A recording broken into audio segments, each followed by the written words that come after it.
처음 유방암 진단을 받으면 수술 전 선항암 치료를 하게 되는 경우도 있고 바로 수술 날짜를 잡고 수술로 진행하게 되는 경우도 있습니다.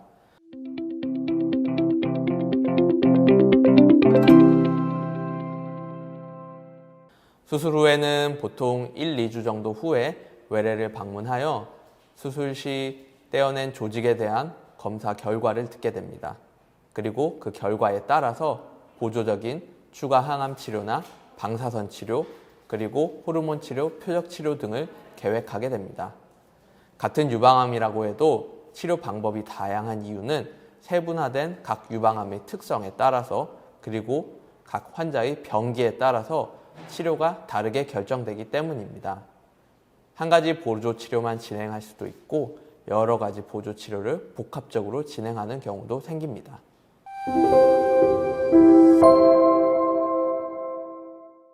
유방암은 완치율이 90%에 이를 정도로 예후가 좋은 암으로 알려져 있습니다. 하지만 10년 후에도 재발 또는 전이가 되는 양면성을 가지고 있습니다. 2006년 한국 유방암 학회지에 따르면 유방암의 재발률은 20에서 30% 정도로 재발한 환자의 70.9%는 3년 이내에, 92%는 5년 이내에 재발한 것으로 알려져 있습니다. 치료 후 2에서 3년까지가 재발의 위험이 높기 때문에 지속적인 관리가 꼭 필요합니다.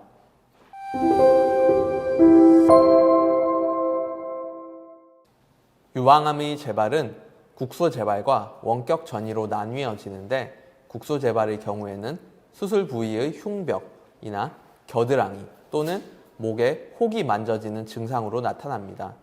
반면에 원격 전이는 어디에 재발을 했느냐에 따라서 그 증상이 다양하게 나타날 수가 있습니다.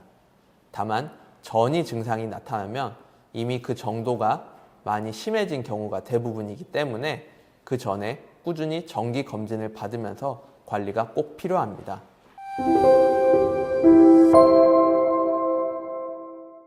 재발을 막기 위해서는 기본적으로 금주와 금연이 필요합니다. 알코올은 여성 호르몬인 에스트로겐 농도를 증가시켜 유방암의 재발에 악영향을 미칩니다.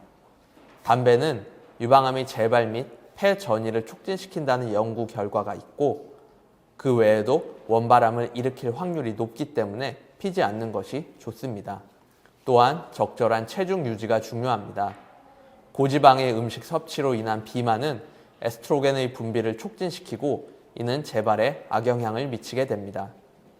육류를 통한 동물성 지방의 섭취는 줄이고 콩류, 생선을 통한 단백질을 보충하고 섬유소가 풍부한 채소를 충분히 섭취해 주는 것이 중요합니다.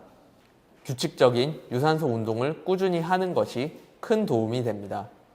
최소 하루 30분씩 빠르게 걷기 등의 유산소 운동을 꾸준히 해야 합니다. 근력 운동은 수술받은 쪽의 팔, 어깨의 근력 및 운동 범위가 떨어져 있기 때문에 재활치료 전문가의 조언을 따라서 서서히 시도하는 것이 중요합니다.